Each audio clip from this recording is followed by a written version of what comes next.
India's?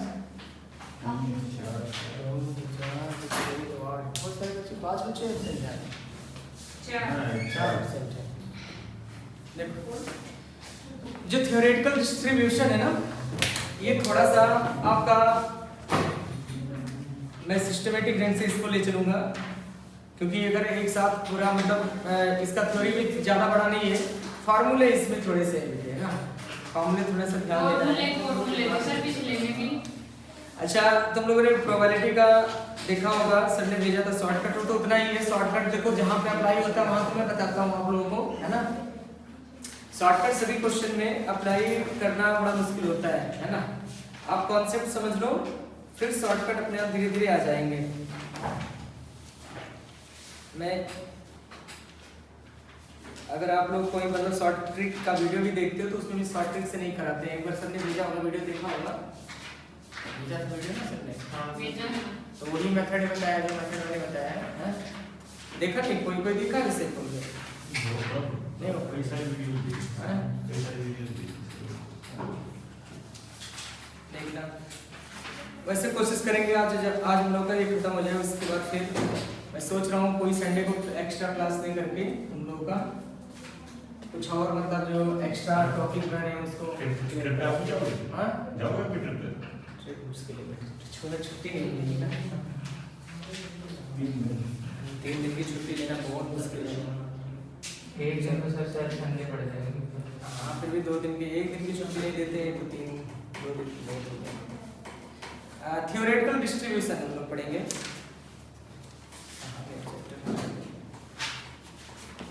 ये आपका page number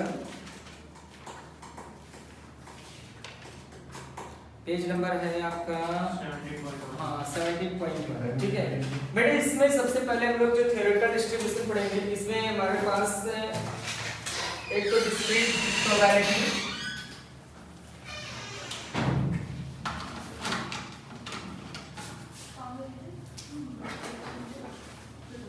मुस्कान आई है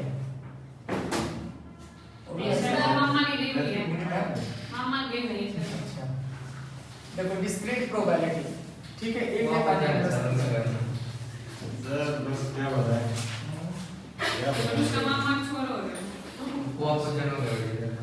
कंटीन्यूअस प्रोबेबिलिटी।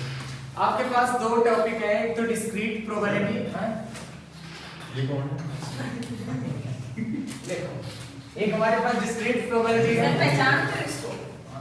अभी भी आई ना अभी आई हो ना, अभी तो मैं आई हूं सर, इसके पीछे बैठे थे। एक हमारे पास डिस्क्रीट प्रोबेबिलिटी, एक कंटीन्यूअस प्रोबेबिलिटी है। डिस्क्रीट प्रोबेबिलिटी में क्या होगा, आपका डेटा दिया होगा और इसके पार्ट है आपके, एक तो बाइनोमियल डिस्ट्रीब्यूशन में आता है। डिस्क्रीट प्रोबेबिलिटी के 2 पार्ट्स हैं आपके, एक तो बाइनोमियल डिस्ट्रीब्यूशन, बाइनोमियल डिस्ट्रीब्यूशन। अगर आप लोगों ने क्लास 10-11 में मैथमेटिक्स लिया होगा तो उसमें बाइनोमियल थ्योरम बना होगा, कुछ इसी तरीके से रिलेटेड है बाइनोमियल डिस्ट्रीब्यूशन। और एक है आपका पॉइसन डिस्ट्रीब्यूशन।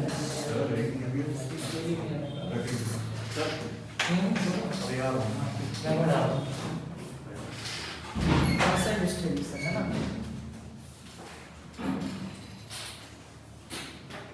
और ये आपका आता है नॉर्मल। इसमें केवल एक ही चीज आएगा, नॉर्मल डिस्ट्रीब्यूशन।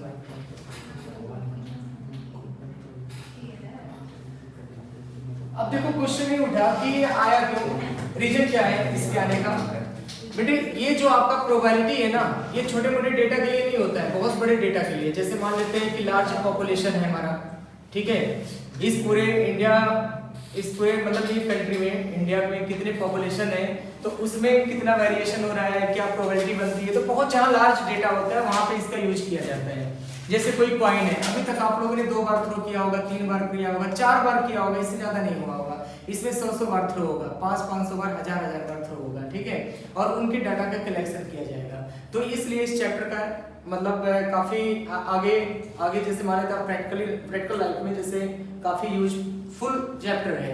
वैसे बहुत सारे मैथमेटिशियन ने वर्क किया था। लाप्लास जो आपके मैथमेटिक्स एडवांस मैथमेटिक्स थे उनके जो मैथमेटिक्स थे वो भी काफी इस पर रिसर्च किया है ना। लाप्लास जो कि लाप्लास ट्रांसफॉर्मेशन आप लोग एमएससी में पढ़ाया जाता है, वो भी मैथमेटिक्स वाले, उन्होंने भी इसके बारे में बताया। गॉस जो फिजिक्स के बारे में गॉस थ्योरम पढ़ा होगा है ना, तो उन्होंने भी इसके बारे में कुछ स्टडी करके कुछ अपना मटेरियल दिया, कुछ अपना मेथड दिया, ठीक है। लेकिन हम लोग जो पढ़ेंगे इसमें एक बर्नौली का नाम काफी फेमस है, वो भी सुना होगा है ना, नहीं सुना? तो बर्नौली ट्रायल्स, कोई बात नहीं सुना है ना। बर्नौली ट्रायल्स, यहाँ पे हमारे पास जो बाइनोमियल थ्योरम है, जो बाइनोमियल आपका डिस्ट्रीब्यूशन है, ये आपका बर्नौली ट्रायल्स पर है, ठीक है। फिर आता है पॉइसन डिस्ट्रीब्यूशन और नॉर्मल डिस्ट्रीब्यूशन। तो नॉर्मल डिस्ट्रीब्यूशन आपका कंटीन्यूअस प्रोबेबिलिटी में आता है और डिस्क्रीट प्रोबेबिलिटी में आपका आता है बाइनोमियल डिस्ट्रीब्यूशन और पॉइसन डिस्ट्रीब्यूशन, ठीक है। तो आज हम लोग सबसे पहले, वैसे तीनों आज हम लोग सारे देख लेंगे, लेकिन सबसे पहला जो टॉपिक है वो हम लोग पढ़ेंगे बाइनोमियल डिस्ट्रीब्यूशन के बारे में। ऑब्जेक्टिव टाइप क्वेश्चन में पूछा जाता है आपका डिस्क्रीट प्रोबेबिलिटी में कौन कौन से आते हैं, ऐसे लिख देगा बाइनोमियल डिस्ट्रीब्यूशन। बाइनोमियल डिस्ट्रीब्यूशन ये किससे रिलेटेड है, तो आप डिस्क्रीट पे टिक करोगे। आ रहा समझ में? ये आपका पॉइसन डिस्ट्रीब्यूशन किससे रिलेटेड है, ये भी आप डिस्क्रीट पे टिक करोगे। फिर कंटीन्यूअस प्रोबेबिलिटी में जो नॉर्मल डिस्ट्रीब्यूशन होगा वो कंटीन्यूअस डिस्ट्रीब्यूशन होगा। आप लोग जानते हो कि कंटीन्यूअस प्रोबेबिलिटी होगा। आप लोग अभी इससे पहले प्रीवियस चैप्टर पढ़े होंगे प्रोबेबिलिटी डिस्ट्रीब्यूशन, यानी प्रोबेबिलिटी को हम लोग डिस्ट्रीब्यूट करते थे, ये सीखा था। अब यहाँ पे क्या है, यहाँ प्रोबेबिलिटी का डिस्ट्रीब्यूट कुछ दूसरे तरीके से होगा। वहां पे आपका 3 बार थ्रो किया गया, 4 बार थ्रो किया गया, यहाँ पे ऐसा नहीं होता, यहाँ 50 बार थ्रो करेगा। लेकिन इस कॉन्सेप्ट में जो बाइनोमियल आपका डिस्ट्रीब्यूशन है ना, इसमें एक कॉन्सेप्ट है, इसमें विद रिप्लेसमेंट ही आएगा, विदाउट नहीं आएगा बेटे। हमेशा सारे क्वेश्चन विद रिप्लेसमेंट के होंगे, विदाउट आपका विद रिप्लेसमेंट ही होंगे, है ना। सारे क्वेश्चन आपके इसमें विद रिप्लेसमेंट से रिलेटेड होंगे। आरासन में जो हमारा विद रिप्लेसमेंट होगा उसी से रिलेटेड आपको यहाँ मिलेगा, यानी कि बाइनोमियल डिस्ट्रीब्यूशन अगर है तो समझ लेना विद रिप्लेसमेंट पे ही होगा। आरासन में हमारे पास प्रोबेबिलिटी डिस्ट्रीब्यूशन में आप लोगों ने देखा होगा, डिस्ट्रीब्यूट जब करते थे तो उसमें आपका कॉम्बिनेशन भी लग जाता था। अब बाइनोमियल भी कॉम्बिनेशन लगेगा, लेकिन लार्ज डेटा के लिए यूज होता है, ठीक है। अभी मैं बताता हूँ, सबसे पहले मैं एक्सप्लेन करूंगा आपको बाइनोमियल डिस्ट्रीब्यूशन, ठीक है। इसके बारे में आपको बताया जाएगा। देखो सबसे पहले एक टॉपिक को मैं एक्सप्लेन करूंगा और इसी टॉपिक पर पहले मैं क्वेश्चन बताऊंगा, फिर इसको, है ना। 3 फार्मूले आपको मिलेंगे, 1 2 3, ठीक है। और ये तीनों पे आपको क्वेश्चन बताया जाएगा, फिर आगे सॉल्व कराया जाएगा, एक्सरसाइज बाद में, ठीक है। तो सबसे पहले हम लोग पढ़ते हैं बाइनोमियल डिस्ट्रीब्यूशन। अच्छा 11th 12th मैथ तो था आप लोगों के पास, कितने लोगों के पास था मैथ? हाँ मैथ कितने लोगों के पास? बस एक के पास, ठीक, कोई बात नहीं। भूल गया होगा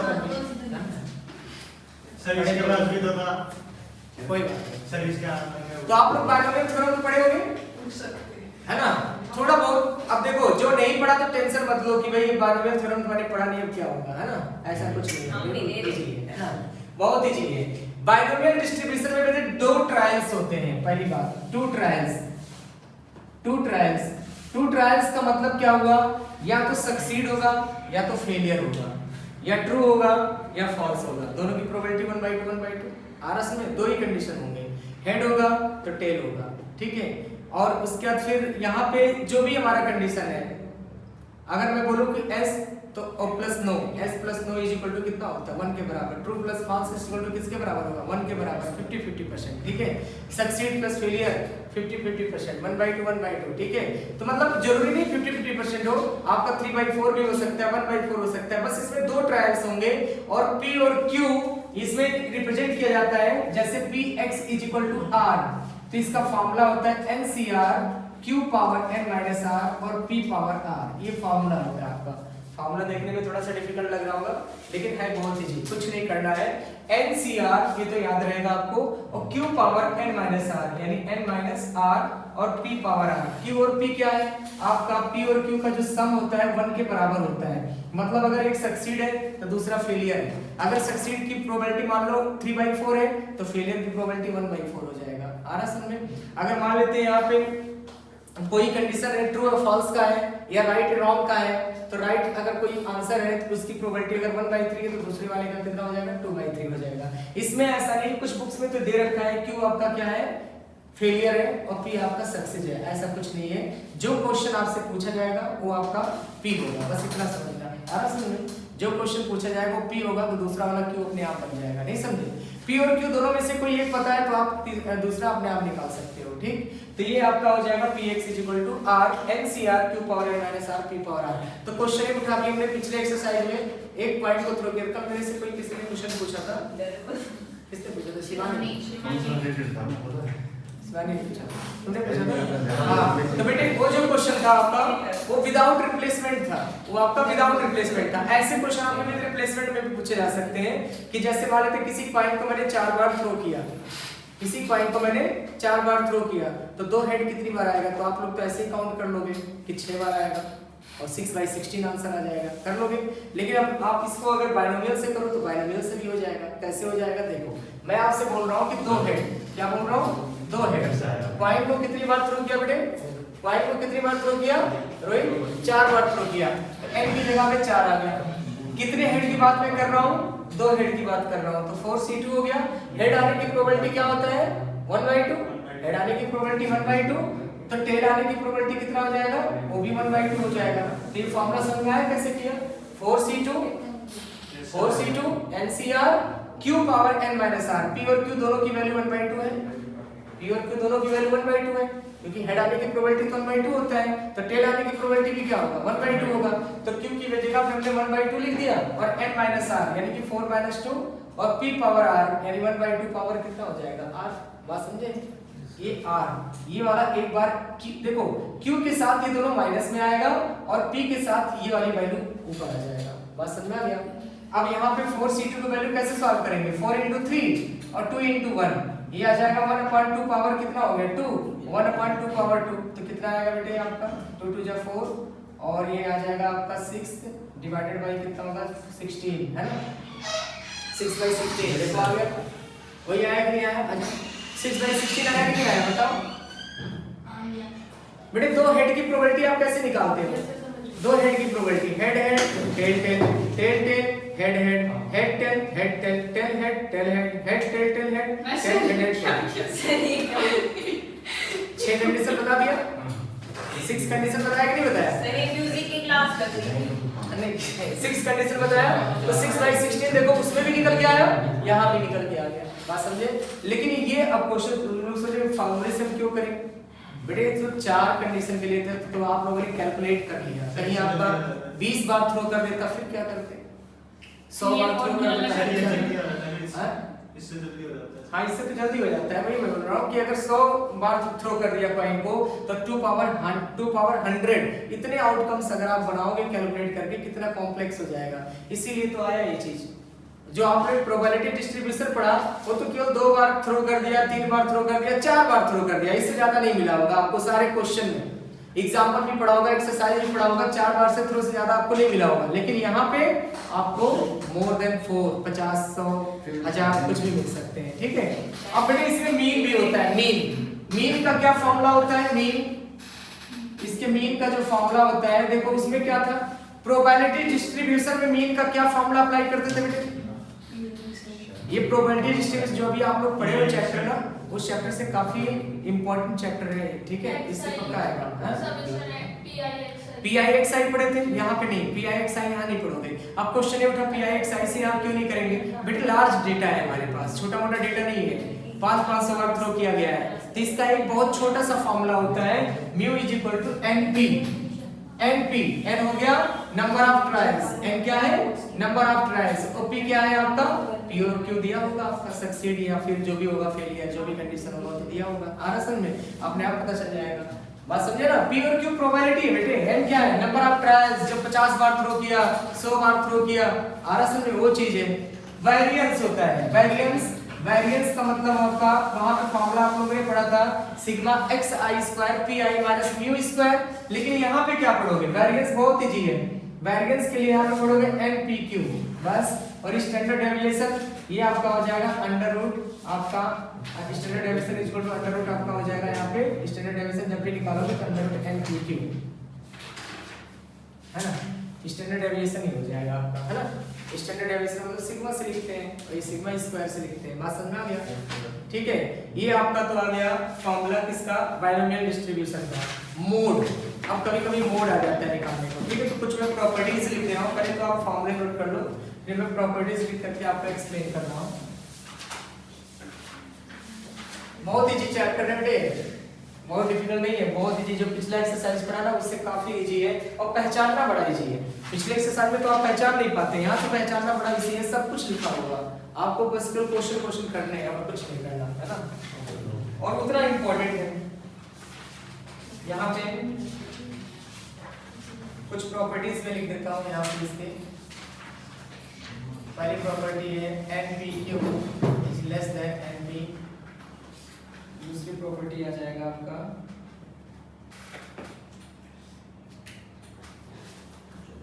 बाइनोमियल डिस्ट्रीब्यूशन।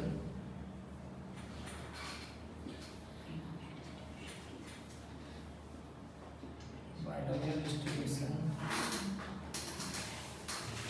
में भी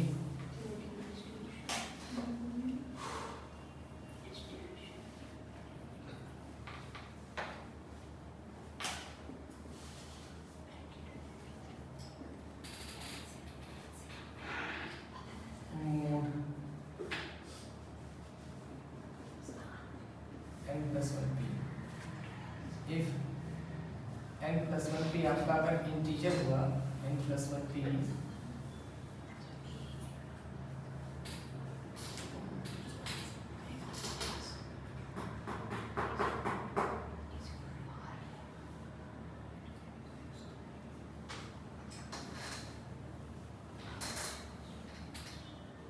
ये नोट कर लेना फॉर्मूला है ना, ये आपका फॉर्मूला हो सर जाएगा। आप भी टूर पे जा रहे हो क्या? नहीं मैं नहीं जा पा रहा हूँ, तेरी मां ने डांट रही है। क्यों सर? बस छुट्टी नहीं मिलेगी हमारी। हमारे दो टीचर को मना कर। कौन कौन? आप बोलिए ना मैम।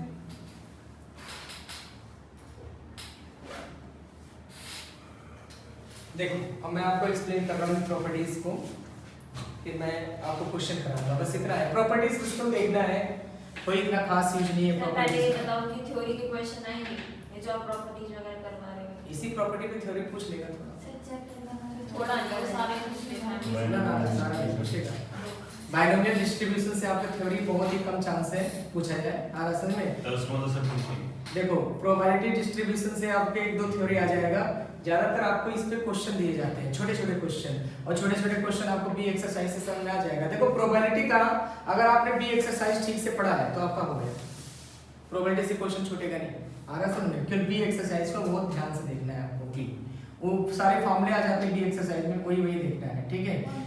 इसमें मैंने इसलिए लिखवा दिया, कभी कभी पूछ लेता है इसमें थ्योरी में, अगर पूछ लेता है तो जो इम्पोर्टेंट पॉइंट है वही लिखवाया, वो फालतू के नहीं लिखवाया मैंने, आ रहा समझ में? फालतू के पॉइंट्स नहीं लिखवाए गए। वैसे आपके बुक में तो बहुत सारे दिए गए हैं, लेकिन मैंने जो इम्पोर्टेंट पॉइंट्स है जो आपके एग्जाम में पूछे जा सकते हैं बस वही लिखवाया गया है। मैं एक्सप्लेन कर देता हूँ इसको एक बार।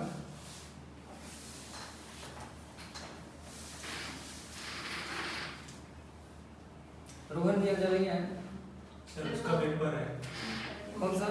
जीडी का सर।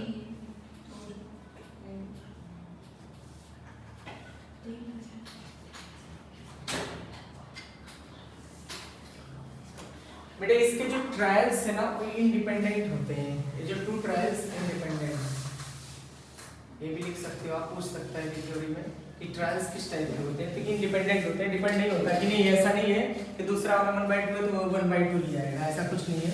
1/4 भी हो सकता है, 3/4 भी हो सकता है ना, आरस में 6/7 भी हो सकता है, 1/7 भी हो सकता है, जरूरी नहीं है कुछ सेम हो। अगर सेम आता है तो उसे सिमेट्रिकल बोलते हैं हम लोग, 1/2 1/2 है ना, सेम।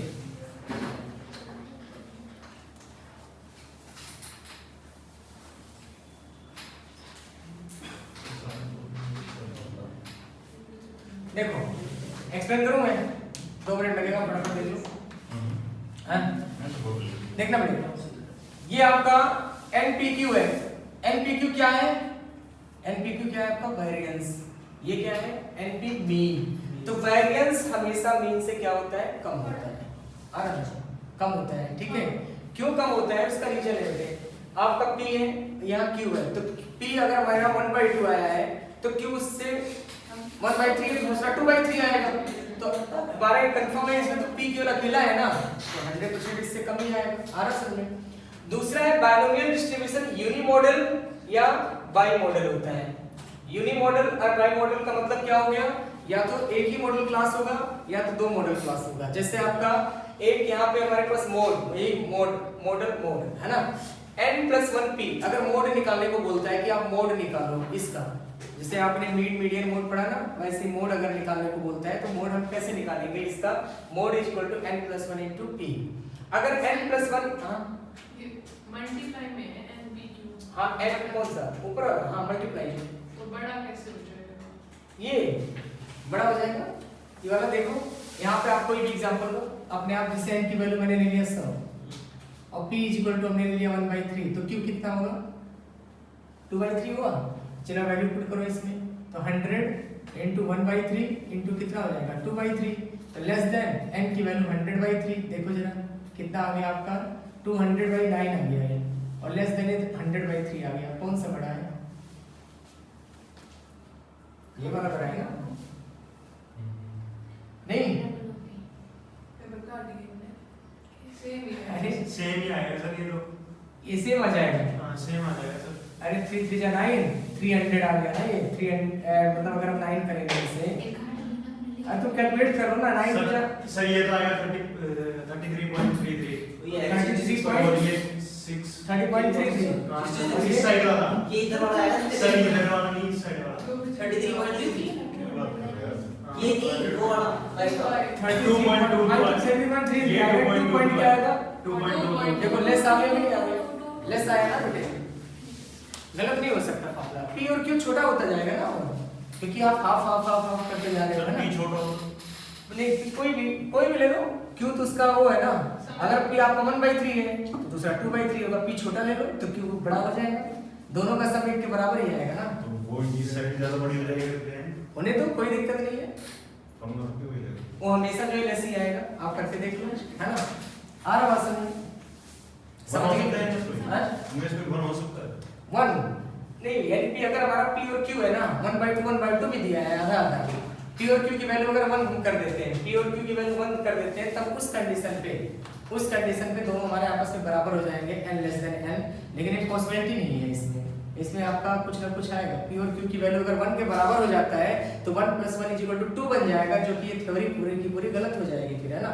थ्योरी आपका क्या बोलता है, p और q का सम एक वन हो जाए और एक जीरो हो जाए, वही तो एक 1 आ जाए 0 हो जाए, हाँ। तो अगर एक 1 आ जाता है एक 0 आ जाता है तो आपका ये क्या आ जाएगा, देखो ये जीरो हो जाए, 0 आएगा और 0 लेस देन 0 बन जाएगा आपका, तो इक्वल कंडीशन पे सेटिस्फाई नहीं होगा, वो क्वेश्चन हमारा नहीं। सेटिस्फाई नहीं होगा p और q के लिए, p को 0 कर दो हाँ q को 1 कर दो हाँ तो कोई बात नहीं, तो सेटिस्फाई नहीं होगा ना, 0 लेस देन 0, तो उस पे आप नहीं निकाल सकते ना। हाँ इसमें कोई ना कोई ट्रायल्स आएगा, हो सकता है, किस इम्पॉसिबल देखो इम्पॉसिबल इवेंट बन सकता है, ऐसी बात नहीं है।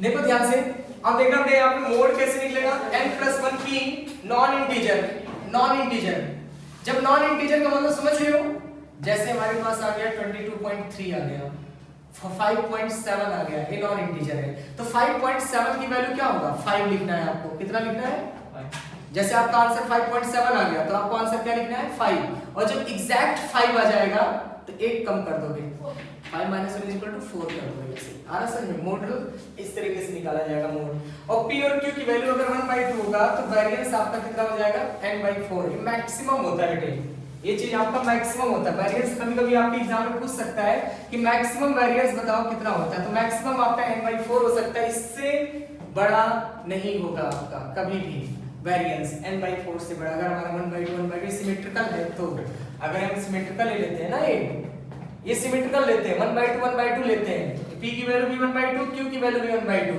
तो आपका वेरिएंस हमेशा n/4 आएगा, आप देख लो, देखो वेरिएंस के फॉर्मूले में पुट करके देखो, 1/2 n/4 आएगा कि नहीं आएगा बेटे, p की वैल्यू भी 1/2 और q की वैल्यू भी 1/2, तो n/4 ही तो आएगा, 1/2 × 1/2 n/4 आ गया, समझ आया कि नहीं,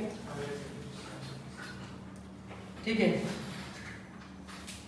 देखो ये कंडीशन दिया बेटे, P और Q न्यूमेरिकली लेस देन और इक्वल टू 1, ये थ्योरी में है अंशी। P और Q की वैल्यू कभी भी आप 0 नहीं ले सकते, 1 से लेस ही लोगे जब भी लेना होगा, ठीक है। ना तो 1 की इक्वल लोगे और ना तो 0 ले सकते हो, ठीक है। ये कंडीशन में है आपके, ये पॉइंट्स मुझे लिखवा देना चाहिए तो कोई बात नहीं। लेस देन, हाँ लेस देन 1 लेंगे, लेस देन और इक्वल टू 1 है ना।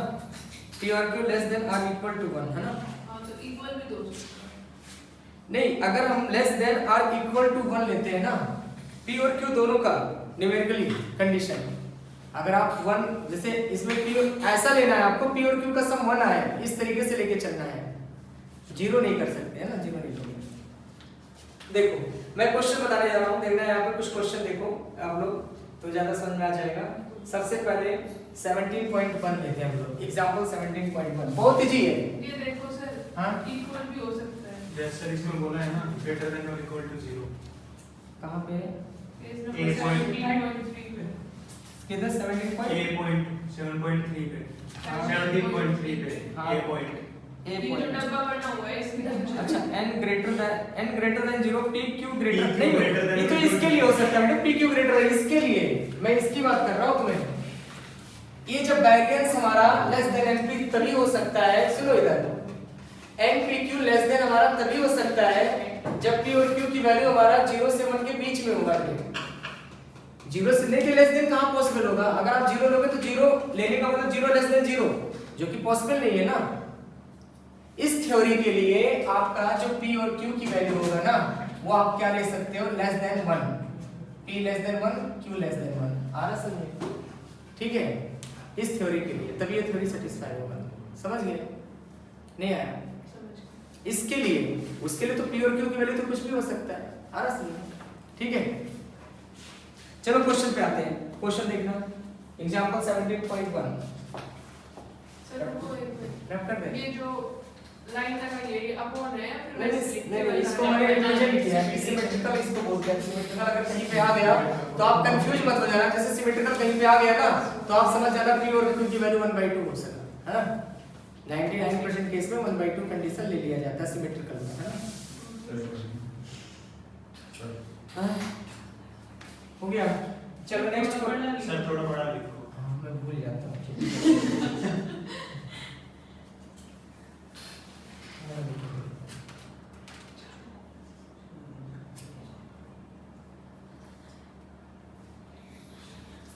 इस एक्सरसाइज से सबसे ज्यादा मीन निकालने को आता है, मीन वेरिएंस यही निकालने को आता है ना, इस एक्सरसाइज में। ठीक है, रफ करें इसे, रफ कर दें? Yes sir. अंशी कर लोगे? अभी प्रोबेबिलिटी का टेस्ट कब है तुम लोगों का? थर्सडे को है। Yes sir. तैयारी है? हाँ। अभी रुक के पूछ लेना मेरे से। आज क्लास है। रुको क्या? 4:30 के बाद तुम लोगों को सर ने बोला है कि 5 बजे से पहले नहीं छुट्टी देना है, चेक डाउन बताओ उसमें बच्चों को,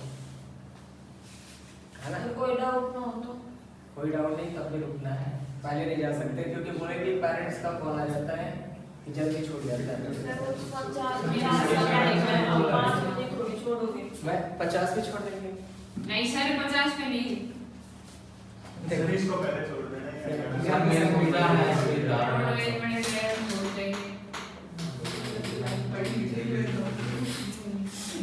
रिवीजन क्या है ना, कराना बहुत जरूरी है। तुम्हारा प्रोबेबिलिटी का टेस्ट है, मैं सोच रहा हूँ कि आधा घंटा बता दूंगा, पीछे के प्रोबेबिलिटी के जो क्वेश्चन है एक बार फिर से उसका पढ़ लो, थोड़ा थोड़ा करके पढ़ो जिससे कि आप कर सको, है ना। बी और सी तो होगी सर थ्योरी। हाँ देखो ध्यान से, a coin is tossed 10 times, a coin is tossed 10 times, assuming the coin to be unbiased, what is the probability getting 4 head? बेटे ध्यान से देखना, हमें पता चल गया किसका क्वेश्चन है, बाइनोमियल का। कैसे मालूम चला बाइनोमियल है? 10 बार थ्रो किया है तो सिंपल सी बात है बाइनोमियल का ही होगा।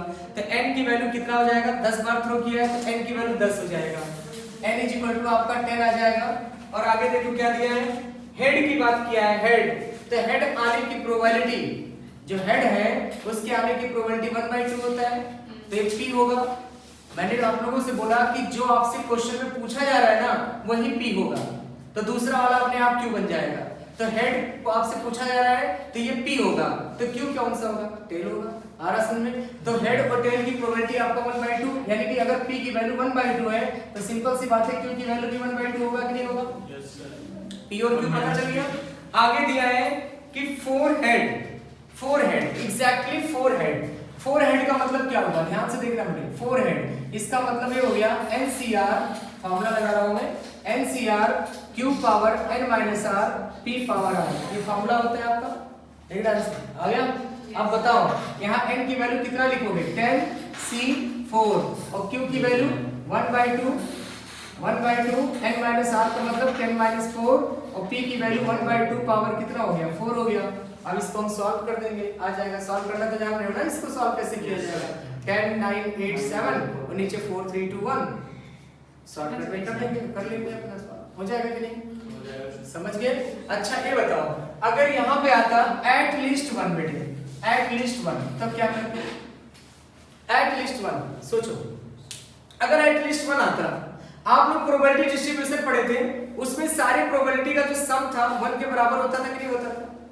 1 के बराबर होता था। 0 से लेकर के ऐड करते थे उनको तो 1 के बराबर होता था, है ना?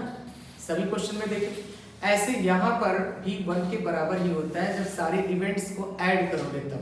जैसे यहाँ पे ग्रेटर और इक्वल 1 दिया है तो 1 2 3 4 5 6 7 8 9 10 इनको निकालोगे, या इससे अच्छा क्या करो आप 1 - P0 कर दो। नहीं समझे?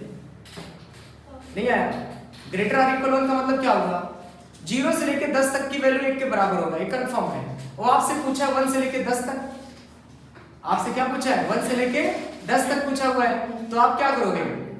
1 - P0 कर दोगे। बात समझे कि नहीं? तुम बताओ नंदिनी, यस सर। सर नहीं समझे? आ गया। बताओ ग्रेटर और इक्वल 1 को क्या लिखेंगे? बताओ। हैं? बोलो। 1 से ग्रेटर बोल रहा है, r की वैल्यू 1 लो या 1 से बड़ा लो। तो 1 2 3 इतने लेंदे लिखोगे? आप मतलब ऐसे लिख देंगे, वो तो नहीं होगा तो वही, लेकिन आप ये बताओ मुझे, इसको छोटा करने के लिए मैंने तरीका बताया ना अभी। अच्छा 1 - P0 कर दो। मतलब जो जिसके पास होगा नजदीक उसी में से माइनस कर देना है। सबसे इजी है, देखो जो आपका 1 से लेके 10 तक ऐड करोगे ना, 1 से लेके 10 तक ऐड करोगे, उनका कैलकुलेशन करोगे, वही आंसर इस पे रिजल्ट दे देगा। सही, वही आंसर आएगा 1 - P0 पे। नहीं समझे? आप 1 निकालोगे, 2 निकालोगे, 3 निकालोगे, 4 5 6 7 8 9 10 सबका निकालोगे रिजल्ट और उनको ऐड करोगे, आंसर जो आएगा। ठीक है? अगर वही आंसर आपका 1 - P0 से मिल रहा है तो आसान कौन सा है? तो फिर नहीं समझेगा आप? आया बात समझे? अब 1 - P0 कैसे निकलेगा बताओ? 1 - P0 कैसे निकालेंगे? 1 - NCR, तो n की वैल्यू कितना है बताओ? n की वैल्यू कितना है? 10 है। r की वैल्यू कितना है? 4 नहीं है, 0 है। r की वैल्यू 0 और q की वैल्यू कितना है? 1/2 पावर 10 और फिर 1/2 पावर कितना हो गया? 0 हो गया। तो आपको पता है 1 - इसकी वैल्यू 1 आ गया, इसकी वैल्यू 1 आ गया, आंसर कितना आ गया? 1/2 पावर 10 आ गया, ये आंसर आ गया। बात समझे कि नहीं?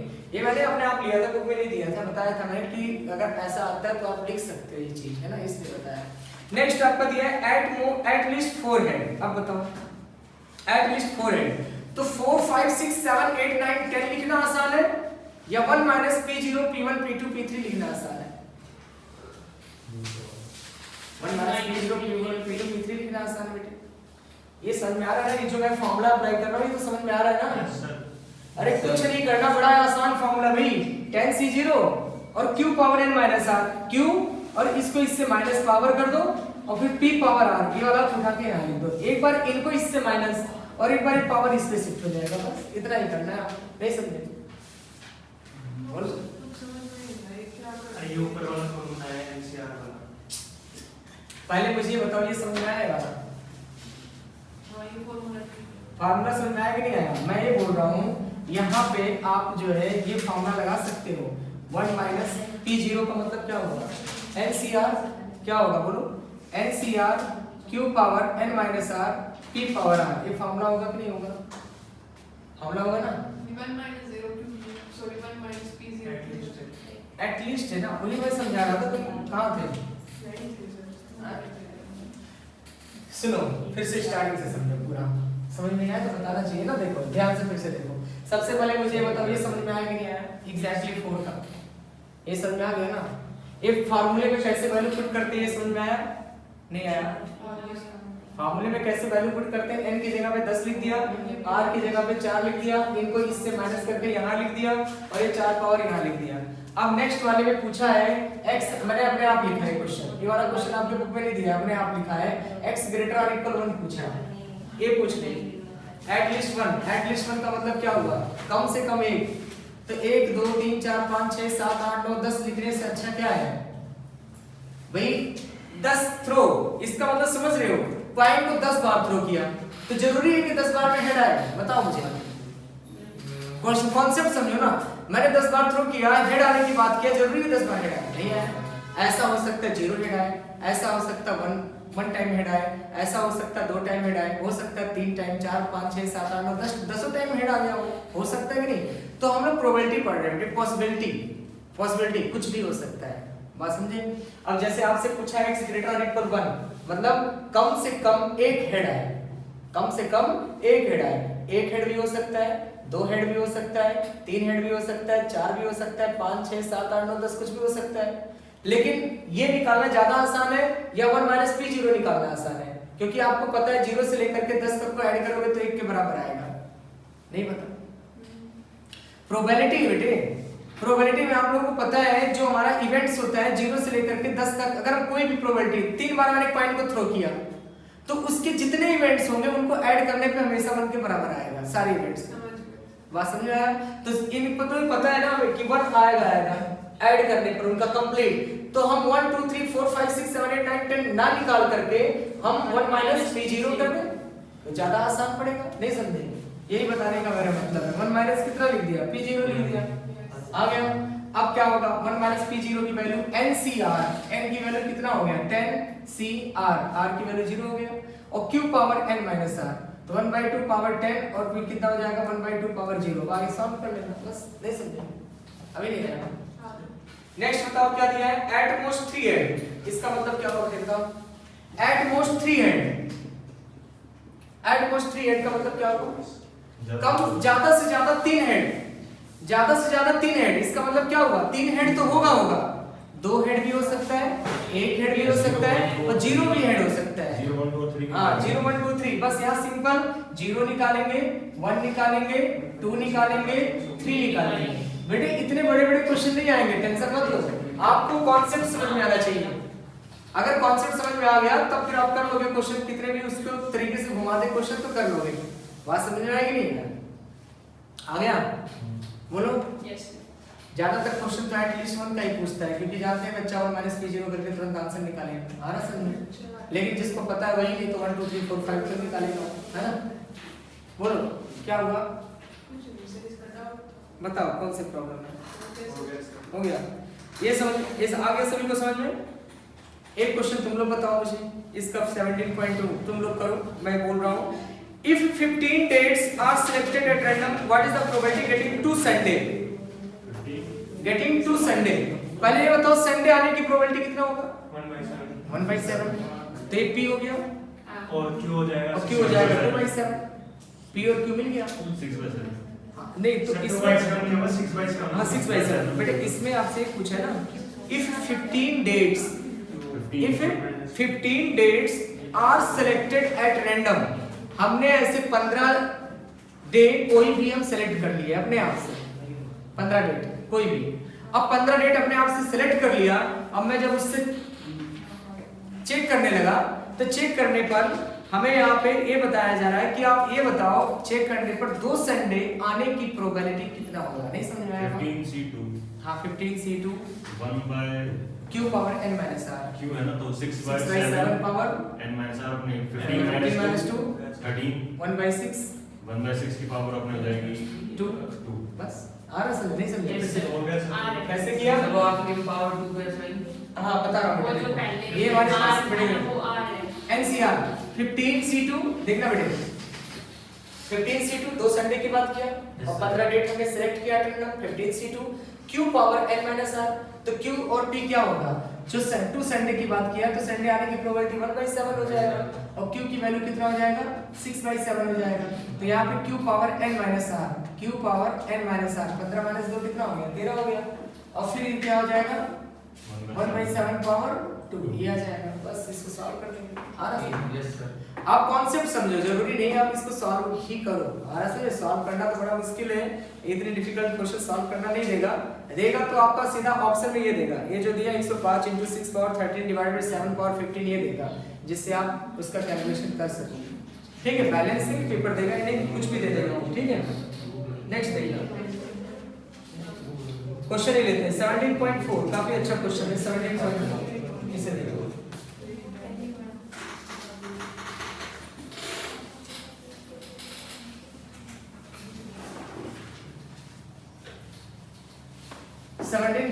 में हम लोग देखेंगे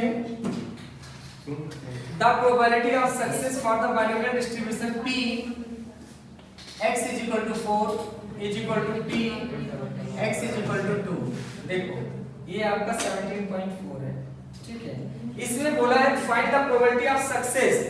बेटे आपको सक्सेस की प्रोबेबिलिटी निकालना है, यानी p निकालना है। क्या निकालना है? p। तो p निकालने के लिए हमारे पास कोई डेटा नहीं है, बस इतना डेटा दिया है और कुछ भी नहीं दिया है इन्होंने। आ रहा समझ में? यहाँ तक n की वैल्यू भी नहीं दिया हुआ है, देख लो कहीं पर भी n की वैल्यू भी नहीं है। ठीक है, अब डाटा इनसफिशिएंट ऑप्शन आएगा। हाँ क्या इसका डाटा डाटा इनसफिशिएंट किसमें आते हैं ना डाटा? हाँ वो तो मतलब उसमें स्टैट्स पे पूछ लेता है ज्यादातर, इसमें तो पूछना कम है ना। आ रहा समझ? बेटे ध्यान से पढ़ो, क्वेश्चन में पढ़ रहा हूँ, फिर से ध्यान से देखना। Find the probability of success, पूरा क्वेश्चन पढ़ रहा हूँ, ध्यान से सुनना। For the binomial distribution satisfying the following relation p 4p, एक मिनट मतलब लिख दिया क्वेश्चन में 4p x = 4 = p x = 2 having the parameter n as 6, n as 6, n की वैल्यू कितना पता है तुम्हें? 6 हाँ चलो अच्छी बात दी है तो इजी हो जाएगा। अब इजी हो जाएगा, कैलकुलेशन ज्यादा डिफिकल्ट नहीं होगा। n दे रखा है हमारे पास, है ना, n दे रखा है 6, नहीं तो फिर n की वैल्यू निकालना थोड़ा सा कॉम्प्लेक्स हो जाता है। 64 होगा ना? हाँ बस सब सीधा फॉर्मूला लगाना है, कुछ नहीं करना बेटे। आप 4 लगा देना आपको, और क्या करोगे NCR तो n की वैल्यू 6, CR R की वैल्यू 4, Q हमें नहीं पता तो Q में ही आंसर रहने देंगे। Q पावर कितना हो जाएगा 6 - 4 और फिर P पावर R, अब P पावर R का मतलब हो जाएगा P पावर 4 हो गया। अब ऐसे इसको ये हो जाएगा आपका 6C2 और Q पावर कितना हो जाएगा 6 - 2 और P पावर कितना हो गया 2। बात समझ आ गया बेटे? ये देखो ध्यान से 6C4 और 6C2 ये दोनों कट जाएगा कि नहीं कट जाएगा बेटे? पास करो से कट जाएगा। 6 में से 4 माइनस करो। मैंने आपको सिखाया है कि जब n की वैल्यू हाफ से ज्यादा होना तो आप उसको माइनस करके देख लो, सबसे इजी पड़ता है। तो 6 - 4 कितना हो गया 2, तो जो आंसर इसका आएगा वही आंसर इसका आएगा, तो कट गया हमारा, कट गया। अब बचा क्या आपका? यहाँ पे p² है, अभी यहाँ पर भी कुछ कटेंगे, एक q पावर स्क्वायर है और p4 है, और इधर क्या है आपका q4 है और p²। अब देखो यहाँ से भी 2 कट जाएगा, यहाँ से भी 2 कट जाएगा, तो यहाँ 4p² बचेगा, यहाँ पे q² बचेगा। बात समझ आ गई? ये बचा नहीं। अब हमें p निकालना है तो q को p में कन्वर्ट कर देंगे। आपको पता है p + q 1 के बराबर होता है, p + q 1 के बराबर होता है। तो सिंपल हम लोग यहाँ पे क्या लिखेंगे 4p² = q को लिख देंगे 1 - p का होल स्क्वायर। बस अब ब्रेक कर लेंगे इसको 4p² a² + b² - 2ab। अब इसको इधर लेके आएंगे तो 3p² और प्लस 2p और -1 = 0 फैक्टर कर देंगे, इसका आंसर मिल जाएगा 1/3। p की वैल्यू 1/3। अंडर रूट ले लो, फैक्टर करने की जरूरत नहीं पड़ेगी। कैसे? अच्छा वो रूट, हाँ दोनों रूट है, कर सकते हो इजी। ये भी सही बोल रहे हो, दोनों स्क्वायर रूट है। स्क्वायर रूट से हम 2p का होल स्क्वायर करना पड़ेगा, लेकिन इसको क्या करना पड़ेगा आपको 2p का होल स्क्वायर = 1 - p का होल स्क्वायर। तो स्क्वायर यहाँ से कट जाएगा तो आपका 3p = 1 आ गया, 3 की वैल्यू 1/3 आ गया, यानी क्वाड्रेटिक भी नहीं बना, है ना। लेकिन जब स्क्वायर करने लायक होगा तब, नहीं तो क्वाड्रेटिक बन जाएगा। ठीक है, इसलिए देख लो ये चीज हमेशा समझाया। प्रवेशिका सर। Permission. Myself प्रवेशिका. फिर कौन है ऐसा? सर फर्क क्या हुआ? वो तो ठीक है। उसके ऊपर ये क्यों बोल रहे हैं? है ना? आगे समझ में कि नहीं? आया? आ गया सब। ले चलो अरे नेक्स्ट। सर देख इधर रहे थे. अरे बोलना मुझे जाके और नाम उसका नहीं. रफ कर दे इसे। ठीक है। रफ कर दे बेटे। हाँ? एग्जाम्पल इसलिए कराता हूँ कि तुमको थोड़ा सा कॉन्सेप्ट समझ में आ जाए, फिर मैं एक्सरसाइज पढ़ाऊंगा। जो क्वेश्चन आपको एग्जाम्पल में मिलेंगे वो एक्सरसाइज में नहीं मिलेगा। एक्सरसाइज में आपको छोटे छोटे क्वेश्चन मिलते हैं, यहाँ आपको बड़े बड़े मिलते हैं, तो आप कम से कम बड़े क्वेश्चन जान जाओगे ना, इसलिए कर रहा हूँ। नहीं समझे? नहीं तो जरूरत मुझे नहीं है, ये आएगा भी नहीं, ये मैं बता दे रहा हूँ। हाँ, ऐसे ऐसे क्वेश्चन आ सकते हैं, कुछ क्वेश्चन में एग्जाम्पल के आ सकते हैं, जैसे ये आपके एग्जाम में आ सकता है। ठीक है, अभी जो एग्जाम्पल कराऊंगा ये भी आपके एग्जाम में आ सकता है। ठीक, देखो सर 2 मिनट्स. समझ में आया भाई? कर लोगे? Yes sir. अभी प्रोबेबिलिटी जो तुम लोगों को प्रॉब्लम है, Sir, एडिशनल एक्सरसाइज अभी 4:30 के बाद मैं स्टार्ट करूंगा। तुम लोगों को भाई टेस्ट में मार्क्स नहीं आए, हाँ? टेस्ट में मार्क्स कहाँ आ रहे हैं? सर इंटीग्रेशन आने दो फिर आएंगे सर। इंटीग्रेशन तो कराऊंगा मैं। सर आने दो फिर आएंगे मार्क्स। सर मैं सर जो लाइन था इस तरह की तो फिर आम थी मेरा नाम किसने लिया उसको? अरे सर ने लिया था. और मैं बोली उसकी चिपटी क्या हो? 17.5 ध्यान से देखना बेटा, क्या दिया है? Find the binomial distribution for which the mean and standard deviation. बताओ मीन क्या गिवन है? मीन की वैल्यू 2 दिया है और स्टैंडर्ड डेविएशन क्या गिवन है? 2 नीचे दिया है। बोलो ये क्या है? Binomial distribution. क्या है? अब बाइनोमियल डिस्ट्रीब्यूशन का मीन क्या होता है? अंशी तुम बताओ, बाइनोमियल डिस्ट्रीब्यूशन का मीन क्या होता है? P Q NQ sorry NP NP आ गया 6। ठीक है बेटे, बताना तुम बताना हमेशा। क्या हुआ अरे सर? NPQ तो इतना जोर भी लगा रही है। देखो बेटा, आराम से बोल। देखना चलो इसका तुम बताओ स्टैंडर्ड डेविएशन क्या होता है? Standard deviation NPQ under root NPQ। तो रूट हटाने के लिए क्या करोगे? इस बारे में बहुत सही। अब बताओ P की वैल्यू कैसे निकालोगे? शिवानी P कैसे निकलेगा? 4 सर ये कन्वर्ट सर फर्स्ट और सेकंड इक्वेशन को कर लो। डिवाइड कर लो या फिर वैल्यू पुट कर लो। NP की वैल्यू 6 है, यहाँ पुट Q आ कर जाएगा दो 4/6। 6Q = 4/6 आ जाएगा, डायरेक्ट कर दो। समझा गया? 2/3। 2 to the 4 3, तो P कितना आएगा? 1/3। Q आ गया, P आ गया, क्या क्या निकालना है? P1/3 sir. हाँ, ये कैसे हुआ बेटे? देखो बता रहा हूँ मैं। NP की वैल्यू आपका 6 है ना? हाँ तो यहाँ NP की जगह मैंने 6 लिख दिया। 6Q = 4, तो Q हो जाएगा 4/6। ये आ गया Q, तो P कितना होगा आपका? 1/3। जब Q 2/3 है तो P 1/3 होगा। 1 से माइनस कर देंगे, दोनों का सम 1 के बराबर होता है। P और Q आ गया, N पता ही है आपको, N मालूम हो गया। N कितना होगा? ये 1/3 यहाँ पुट कर दोगे तो 18 आ जाएगा। अब निकालना क्या है? ज्यादातर तो यही निकालने को देता है, आगे कुछ नहीं देता फिर, लेकिन इन्होंने दे रखा है find the binomial for which the mean and standard deviation 6 है। डिस्ट्रीब्यूशन निकालना है, कोई दिक्कत नहीं। फॉर्मूला पुट कर दो यहाँ पे NCR, ये वाला फॉर्मूला लगाना है बेटे। R हमें नहीं पता, बस R के फॉर्म में आंसर दे देना है। 18CR Q power n minus R Q power n minus R और P पावर R बस यही छोड़ दोगे, आंसर हो गया। R की वैल्यू 0 से लेके कहां तक जाएगा? बताना जरा कहां तक जाएगा? ये ऑब्जेक्टिव में आपके आ सकता है। 0 से लेके कहां तक जाएगा बेटे? 18 तक, क्योंकि आपने 18 ही दिया है। 18 से बड़ा 18 से ज्यादा तो ही नहीं सकता। अगर किसी पॉइंट को मैंने 4 बार थ्रो किया है तो 4 बार से ज्यादा हम थोड़ी आ ले सकते हैं। 4 लेंगे या 4 से कम लेंगे, नेगेटिव में भी नहीं ले सकते। इसकी वैल्यू नेगेटिव में भी नहीं होगा, 0 से स्टार्ट होगा वहां कर ले सकते हो जहां कर दिया है, ठीक है। और ये 17.6 छोड़ दो, ये फिट करने के लिए बाइनोमियल डिस्ट्रीब्यूशन नहीं आएगा आपके एग्जाम में। 17.7 ये आएगा, 17.7 एग्जाम में।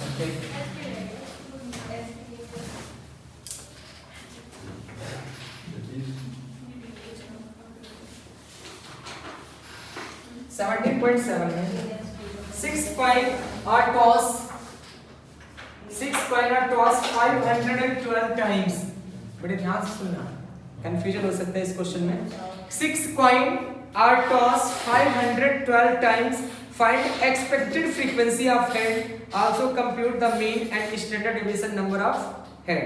तो expected frequency of head इसको तो छोड़ दो, ये topic expected frequency of head आपसे नहीं पूछेगा, है ना, आ रहा समझ में। आपसे मीन पूछ सकता है और स्टैंडर्ड डेविएशन पूछ सकता है, बस केवल आप ये बोलो, आ रहा समझ में।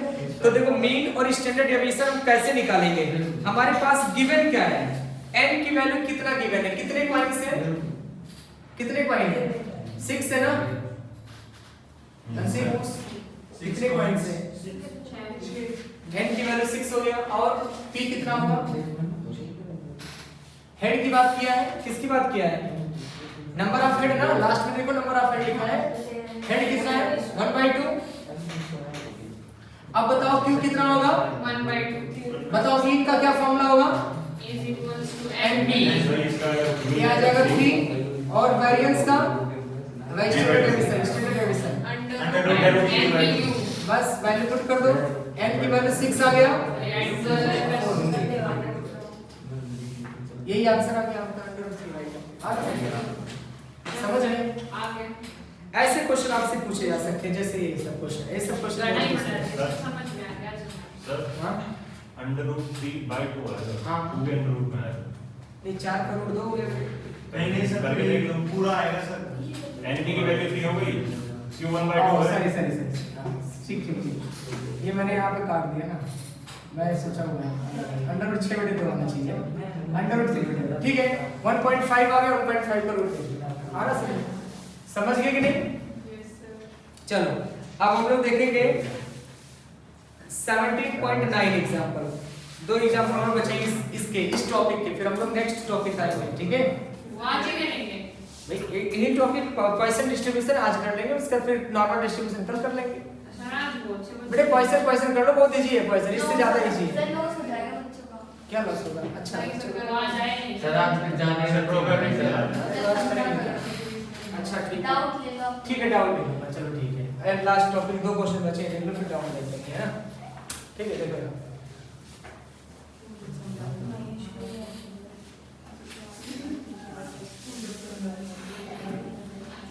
ये देखना है आपने 17.9 है, ये दिया है, बड़े इंपॉर्टेंट क्वेश्चन है, ये आपके एग्जाम में पूछा जा सकता है।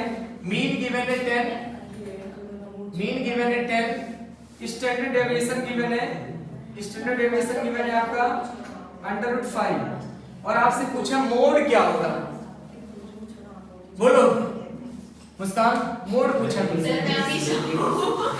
ये तीनों भी नाम उल्ट कर दिए, ये मुस्कान है, वो प्रवेशिका और ये अमीशा है। नहीं, सबका नाम कंफ्यूजन नहीं है, इन दोनों का नाम कंफ्यूज हो जाता है। देखना ध्यान से, बड़े मीन है, स्टैंडर्ड डेविएशन है, आपको निकालना क्या है, मोड। क्या निकालना है, मोड।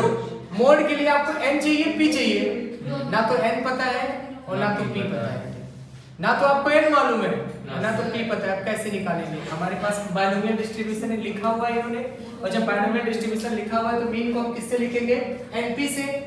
np 10 आ गया, स्टैंडर्ड डेविएशन को किससे लिखेंगे, npq से, तो √5 आएगा, रूट कैंसिल हो करके npq कितना हो गया 5।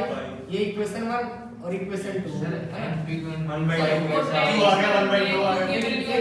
हां बताओ, NP को √5 कैसे, ये √5 गिवन है, ये स्टैंडर्ड डेविएशन गिवन है √5, और स्टैंडर्ड डेविएशन का मतलब होता है √npq, और वेरिएंस का मतलब npq, रूट नहीं रहता, वेरिएंस में रूट नहीं रहता और स्टैंडर्ड डेविएशन में रूट रहता है, ठीक है। आगे समझ में, अब np की वैल्यू हमको पता है 10, ये पुट करेंगे तो 10q की वैल्यू आ जाएगा 5, तो q की वैल्यू हो जाएगा 5/10, तो 1/2 आ जाएगा, तो p अपने आप आ गया 1/2। आपसे मोड पूछा बेटे, तो मोड का क्या फॉर्मूला होगा n प्लस 1 इंटू पी, ये फॉर्मूला होता है मोड का। चलो देखो जरा कितना आएगा n की वैल्यू है आपका n नहीं निकला ना, n निकाल लो। n कितना आएगा बेटे, p 1/2 करोगे 20 आएगा, 20 प्लस 1 और p की वैल्यू 1/2 तो 21/2 10.5। तो मोड क्या होगा, मैंने को लिखवाया ना आपको, मोड आपका कितना हो जाएगा, मोड 10 हो जाएगा, इंटीजर में आ जाएगा, लिखवाया ना। जब हमारा नॉन इंटीजर होगा तब तो यही हो जाएगा मोड, 10.5 पर 10 आ जाएगा, ठीक है, यही है ना आंसर, लार्जेस्ट नंबर।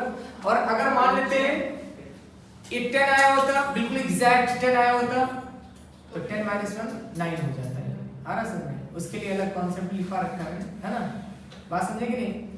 अगर n plus 1 into P non integer है तब तो ठीक है, वही रहेगा, आप लार्जेस्ट नंबर जो होगा वही ले लोगे। लेकिन अगर मान लेते हमारा इंटीजर है, इंटीजर का मतलब से 4 आ गया, 5 आ गया, तो 1 माइनस कर दो, समझ गए, आगे चलिए नेक्स्ट एग्जांपल 17.10 कितना, ये भी अच्छा एग्जांपल है। ये आपका दिया गया है x एंड y दो इंडिपेंडेंट वेरिएबल है, दो इंडिपेंडेंट वेरिएबल आ गए बेटे, binomial variable, parameter 6 and 1/2 4 and 1/2, मतलब x का, अच्छा ये पैरामीटर का मतलब क्या होता है सुन लो, कभी कभी आपके एग्जाम में ऐसे आएगा, मैं लिख देता हूँ 6, 1/2 और 4, 1/2 ऐसे आया बेटे, ऐसे लिख देगा, इसका मतलब क्या होता है, ऐसे इस तरीके से लिख देगा, तो इसका मतलब क्या होगा समझ लो, इसका मतलब क्या होगा देखना मुझे क्या होगा, यहाँ पे x है, x 6, 1/2 यानी कि ये आपका नंबर है, नंबर ऑफ ट्रायल्स, और ये क्या होगा p, कभी भी इसे क्यों मत मानना, अगर ब्रैकेट में कोई चीज आ गया लिख के ना तो हमेशा ये क्या होगा p, बर्नौली ट्रायल्स के अकॉर्डिंग, बर्नौली ट्रायल्स ने बताया था कोऑर्डिनेट में अगर कोई चीज है तो ये जो नंबर होगा n होगा, और जो y कोऑर्डिनेट में आएगा वो आपका p होगा, ठीक है। तो ये आपका n है, ये आपका p है, ये n है, ये आपका p है, दो डिस्ट्रीब्यूशन दिया है आपके बुक में, दो डिस्ट्रीब्यूशन दिया है, x और y दो डिस्ट्रीब्यूशन दिया है। अब आपसे बोला क्या जा रहा है, ये कह रहे हैं कि p x + y greater or equal 1 की वैल्यू बताओ, p x + y greater or equal 1 की वैल्यू बताओ क्या होगा। अब देखो x + y दोनों ऐड करेंगे तो कितना आएगा, x + y कितना हो जाएगा बेटे 10, यानी कि नंबर ऑफ ट्रायल्स 10 हो गया, नंबर ऑफ ट्रायल्स कितना हो गया 10, आ गया समझ में। और उसके बाद p की वैल्यू कितना हो गया 1/2 और q कितना हो गया 1/2, और आपसे पूछ क्या रहा है x + y greater or equal 10 पूछ रहा है, ग्रेटर आर इक्वल 10 पूछ रहा है, आ रहा समझ में। अब ग्रेटर आर इक्वल 10 का मतलब क्या हुआ हमारा, अब हम लोग अगर इस तरीके से निकालेंगे 0 से लेकर 10 तक तो काफी कॉम्प्लेक्स हो जाएगा। सर आपने बताया था 1 - p0 1 - p0 कर दो सीधा, नहीं समझे, ये दो कंडीशन का सम है बेटे, ये दो कंडीशन का आपका सम है, ठीक है, बात समझ में आई कि नहीं, तुम बोलो। अब यहाँ पे क्या लिखोगे बताओ, ग्रेटर इक्वल 10 को क्या लिखोगे बताओ, 1 माइनस क्या आएगा 1 - p0 लिखोगे। अब क्या आएगा ये 10c 0 1/2 पावर 10 और 1/2 पावर 0, बस आंसर आ जाएगा। अभी x और 10 से बड़े होने चाहिए, नहीं ग्रेटर आर इक्वल 10 बोला है ना, बड़े 10 बराबर, अरे सर ग्रेटर अरे 1 है, x + y ग्रेटर, तुम लोग बोलते भी नहीं हो, x + y ग्रेटर और इक्वल 1 पूछ रखा है, 10 लिख रखा है अब यहाँ हो पे। जाएगा, अब 1 माइनस कितना हो जाएगा p0, 10 लिखा था है ना, 1 माइनस कितना हो जाएगा p0, बात समझ आ गई। यस सर सर फिर ऊपर 10 था तो नीचे चेंज, ये क्वेश्चन पूछा है, क्वेश्चन बुक देखो ना, मैंने देखा नहीं, x + y ग्रेटर और इक्वल 1 दिया हुआ है, तुम देखना अब 0 आया सही, अब सही हो गया है, हो गया सर, रुको